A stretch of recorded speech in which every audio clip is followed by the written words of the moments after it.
اللہ تبارک و تعالیٰ کا فرمان ہے کہ جب آپ سے میرے بندے پوچھے میرے بارے میں تو آپ بتا دینا کہ میں قریب ہوں اور میں پکارنے والے کی پکار کو سنتا ہوں، اور جو بھی وہ مجھ سے مانگتا ہے میں وہ عطا کرتا ہوں۔ اللہ تبارک و تعالی کی طرف سے وعدہ تو وعدہ ہوتا ہے، لیکن اللہ کی طرف سے خبر بھی وعدہ ہوا کرتا ہے۔ اللہ جب کسی چیز کی خبر دے دے تو اس کا مطلب یہ ہے کہ اللہ تبارک و تعالی اس چیز کا وعدہ فرما رہے ہیں۔ تو یہاں ہے تو خبر، لیکن نہ گویا کہ اللہ تبارک و تعالی کی طرف سے وعدہ ہے، لیکن اللہ تبارک و تعالی کے وعدے کے باوجود ہم اللہ تبارک و تعالی سے مانگتے ہیں،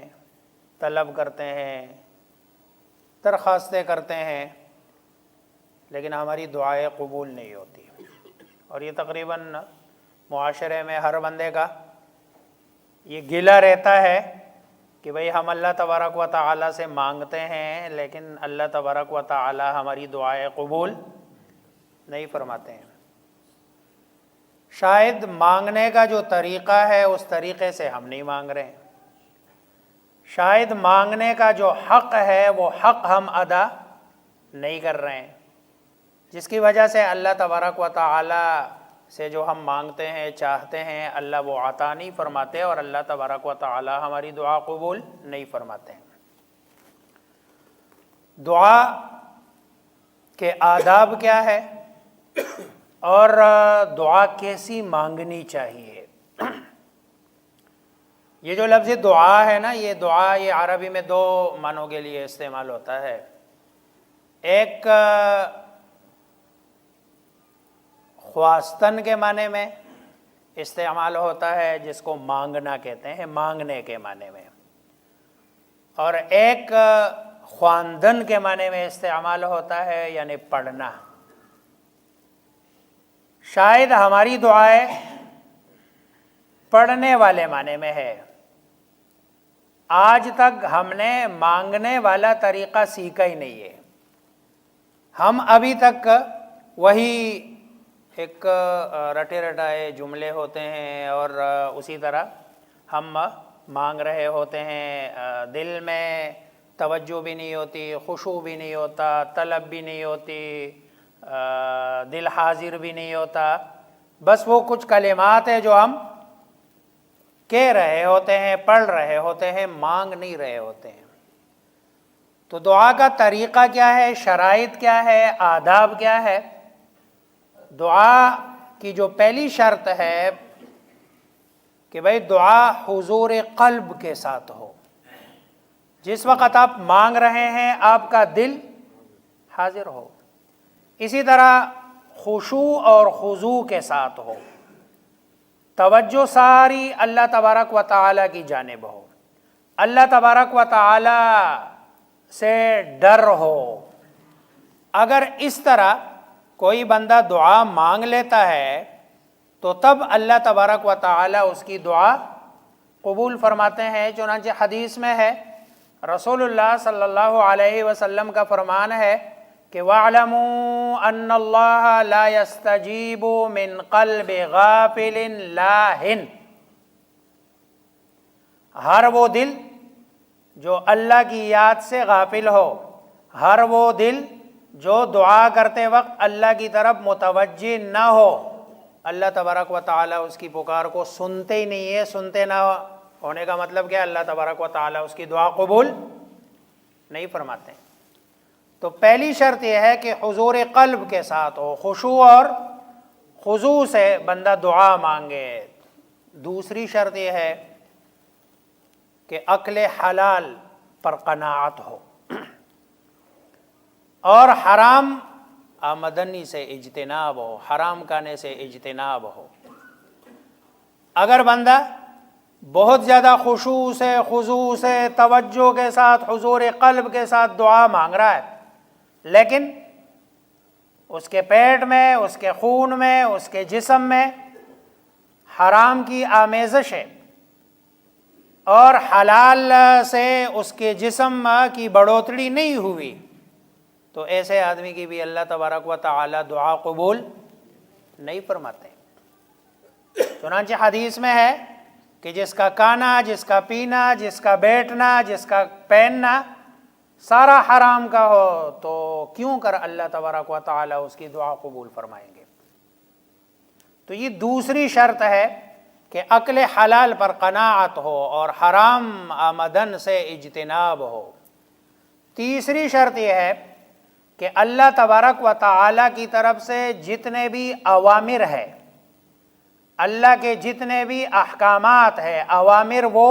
کہ جس کے کرنے کا اللہ تبارک و تعالی نے حکم دیا اور تو اس پر عمل کرنا،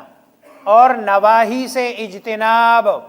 جن جن چیزوں سے اللہ تبارک و تعالی نے منع فرمایا ان تمام چیزوں سے اجتناب، جو کرنے کے ہیں وہ کام کیے جائے، جو نہ کرنے کے ہیں وہ کام نہ کیے جائے۔ ایسا بندہ جب اللہ تبارک و تعالی سے دعا مانگتا ہے تو اللہ تبارک و تعالی اس کی دعا قبول فرماتے ہیں۔ اب اگر ہم نواہی سے اجتناب نہیں کریں گے، جھوٹ بھی بولیں گے، دھوکہ بھی کریں گے، فراڈ بھی کریں گے، پڑوسی کو ستائیں گے بھی، مخلوق خدا کو تنگ بھی کریں گے، اور پھر بھی اللہ تبارک و تعالیٰ سے دعا مانگیں گے اور پھر ہم یہ نا توقع رکھیں کہ اللہ میری دعا قبول فرمائیں گے، اللہ تبارک و تعالیٰ ایسے بندے کی دعا قبول نہیں فرماتے۔ اس لیے یہ جو ہمارا گلہ ہے کہ ہماری دعائیں قبول نہیں ہوتی، اس کے پیچھے ہمارے اپنے اعمال ہے، اس پر غور کرنے کی ضرورت ہے کہ بھئی یہ اعمال جو دعا کی قبولیت کے لیے شرط ہے، آیا یہ ہم کر رہے ہیں یا نہیں کر رہے ہیں۔ اگلا جنا دعا کے لیے جو اگلی شرط ہے، دعاؤں کی قبولیت کے خصوصی اوقات ہوتے ہیں۔ مثلا رات کے آخری پہر میں، جمعے کے دن، عصر کی نماز کے بعد، یعنی کچھ خاص اوقات ہے۔ اسی طرح کوئی اجتماعی کیفیت ہو، اجتماعی کیفیت میں اور اجتماعیت کے ساتھ دعا مانگنے، یہ اوقات ہے، خصوصی اوقات ہے دعا کے۔ ان اوقات میں اللہ تبارک و تعالی سے مانگنا، تو ان اوقات میں اللہ تبارک و تعالی دعائیں قبول فرماتے ہیں اگر کوئی آدمی دعا مانگتا ہے۔ اگلی شرط یہ ہے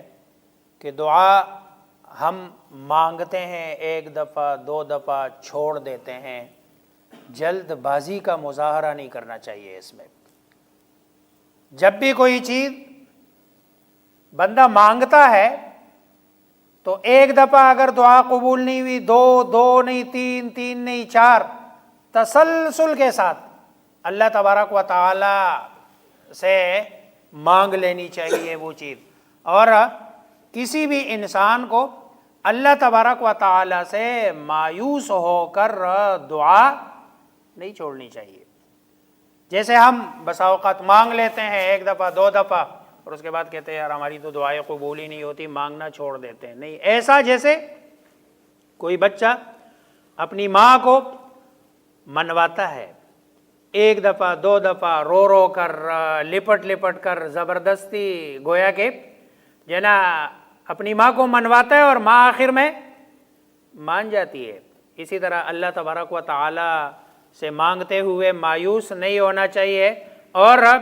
اللہ تبارک و تعالی سے ہر وقت، ہر آن، ہر گھڑی، بلکہ ایک روایت میں تو آتا ہے جو بندہ اللہ تبارک و تعالی سے نہیں مانگتا اللہ تبارک و تعالی اس پر ناراض بھی ہوتے ہیں۔ جو سمجھتا ہے کہ مجھے تو ضرورت نہیں، گویا کہ یہ اللہ کے سامنے اپنے آپ کو بڑا سمجھتا ہے اور تکبر کا اظہار کرتا ہے۔ اللہ تبارک و تعالیٰ کو ایسا انسان پسند نہیں۔ اللہ کو پسند وہ بندہ ہے کہ جو اللہ تبارک و تعالیٰ سے ہر آن، یہ دنیا کے بادشاہوں کی طرح نہیں کہ جو بندہ مانگتا زیادہ ہے وہ پسند نہیں کیا جاتا ہے دنیا میں، لیکن اللہ کے ہاں وہ پسند کیا جاتا ہے جو سب سے زیادہ۔ اب رسول اللہ صلی اللہ علیہ وسلم کی زندگی کو دیکھ لے، آپ صلی اللہ علیہ وسلم کو کون سی چیز تھی جو آپ کو عطا نہیں کی گئی تھی، اور کون سی جو ہے نا آخرت کی چیز دی جس کا آپ صلی اللہ علیہ وسلم سے وعدہ نہیں فرمایا گیا تھا، لیکن اس کے باوجود سرکار دو عالم محمد مصطفیٰ صلی اللہ علیہ وسلم اللہ تبارک و تعالیٰ کے دربار میں رو رو کر اللہ تبارک و تعالیٰ سے مانگتے تھے، اور ہر آن ہر گھڑی ہر وقت اللہ تبارک و تعالیٰ سے مانگتے تھے، کیونکہ آپ صلی اللہ علیہ وسلم کو اس بات کا علم تھا کہ اللہ تبارک و تعالیٰ مانگنے سے خوش ہوتے ہیں، ناراض نہیں ہوتے ہیں۔ اگلی جو شرط ہے جو دعا کی قبولیت کے لیے ہے، دعا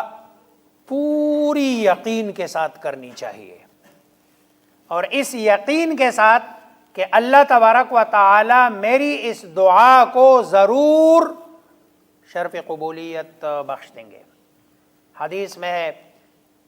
اور حدیث قدسی ہے، انا عند ظن عبدی بی، میں اپنے بندے کے گمان کے ساتھ چلتا ہوں۔ جب بندہ اللہ کے سامنے ہاتھ اٹھاتا ہے اور گمان اور امید اس کی یہ ہے کہ میری یہ دعا قبول نہیں ہوگی، تو اللہ تبارک و تعالیٰ بھی اس کو قبول نہیں فرماتے ہیں۔ لیکن جب وہ اس یقین کے ساتھ اللہ تبارک و تعالیٰ سے مانگتے ہیں کہ میری یہ دعا اللہ تبارک و تعالیٰ ضرور قبول فرمائیں گے، تو اللہ تبارک و تعالیٰ اس کے لیے وہ فیصلہ بھی اسی کے گمان کے مطابق کر کے اس کی اس دعا کو اللہ تبارک و تعالیٰ قبول فرماتے ہیں۔ اس لیے دعا میں یقین ہو۔ حدیث میں ہے، رسول اللہ صلی اللہ علیہ وسلم کا فرمان ہے کہ ادعوا اللہ، اللہ تبارک و تعالیٰ سے مانگو، وانتم موقنون بالاجابہ، اور تمہیں اس کی قبولیت کا کیا ہو؟ یقین ہو۔ اس حال میں مانگو، اللہ تبارک و تعالیٰ ضرور اس دعا کو قبول فرماتے ہیں۔ اور اگلی جو شرط ہے کہ دعا سے پہلے اللہ تبارک و تعالیٰ کی تعریف، جیسے دنیا میں درخواست سے پہلے ہم کہتے ہیں بخدمت جناب فلاں فلاں، اسی طرح اللہ تبارک و تعالیٰ سے دعا مانگنے سے پہلے جو ہمیں اللہ تبارک و تعالیٰ نے نماز میں طریقہ سکھایا نا، نماز میں جب ہم دعا مانگتے ہیں آخری قاعدے میں، تو ہم پہلے التحیات للہ والصلوات والطیبات السلام علیک ایھا النبی ورحمۃ اللہ وبرکاتہ، السلام علینا وعلی عباد اللہ الصالحین، اشہد ان لا الہ الا اللہ واشہد ان محمدا عبدہ۔ پہلے اللہ تبارک و تعالیٰ کا حمد بیان کرتے ہیں، ثنا بیان کرتے ہیں، تعریف کرتے ہیں، تو یہ پہلا کام ہے۔ اس کے بعد سرکار دو عالم محمد مصطفیٰ صلی اللہ علیہ وسلم پر درود بھیجنا۔ دوسرا کام ہم کرتے ہیں، اللہم صلی علی محمد وعلی آل محمد کما صلیت علی ابراہیم وعلی آل ابراہیم انک حمید مجید، اللہم بارک علی محمد وعلی آل محمد کما بارکت علی ابراہیم وعلی آل ابراہیم انک حمید مجید۔ دوسرا کام یہ کیا، ہم نے درود پڑھ لیا۔ درود پڑھنے کے بعد اب اپنی ضرورت اور خواہش اللہ کے سامنے رکھتے ہیں۔ حدیث میں ہے، اذا صلی احدکم فلیبدأ بتحمید اللہ والثناء علیہ، کہ جب تم میں سے کوئی بندہ اللہ سے مانگے تو ابتدا کرے اللہ تبارک و تعالیٰ کے حمد کے ساتھ، اللہ تبارک و تعالیٰ پر ثنا کے ساتھ، اور ثم لیصلی علی النبی صلی اللہ علیہ وسلم، اور پھر چاہیے کہ بندہ رسول اللہ صلی اللہ علیہ وسلم پر درود بھیجے، اور ثم یدعو بعد ما شاء، اس کے بعد بما شاء، جو چاہے اللہ تبارک و تعالیٰ سے مانگ لے۔ یہ جو ہم جنازے کی نماز پڑھتے ہیں، جنازے کی نماز کی ترتیب بھی یہی ہے، کیونکہ جنازہ تو دعا ہے، لہذا وہاں بھی ترتیب یہی ہے کہ پہلے ہم اللہ تبارک و تعالیٰ کا حمد و ثنا بیان کرتے ہیں، اس کے بعد پھر رسول اللہ صلی اللہ علیہ وسلم پر درود پڑھتے ہیں، اور اس کے بعد پھر میت کے لیے دعا مانگتے ہیں۔ تو یہ ترتیب ہے دعا کی، اور رخ بندے کی قبلے کی طرف ہو، جب بندہ اس کے ساتھ اخلاص کے ساتھ اللہ تبارک و تعالیٰ کی طرف توجہ کے ساتھ، اس یقین کے ساتھ کہ اللہ تبارک و تعالیٰ میری دعا ضرور قبول فرمائیں گے، پھر کھانا پینا یہ سارا اس کا حلال ہو، حرام سے بچ رہا ہو، اوامر کی پابندی کر رہا ہو، نواہی سے جو ہے نا بچنے کی کوشش کر رہا ہو، پھر جو ہے نا اللہ تبارک و تعالیٰ کا حمد و ثنا بیان کر کے رسول اللہ صلی اللہ علیہ وسلم پر درود بھیج کے اس کے بعد جب اللہ تبارک و تعالیٰ سے مانگے گا، اللہ تبارک و تعالیٰ ضرور اس کو قبول فرمائیں گے۔ اللہ تبارک و تعالیٰ مجھے آپ سب کو سمجھنے عمل کرنے کی توفیق عطا فرمائے۔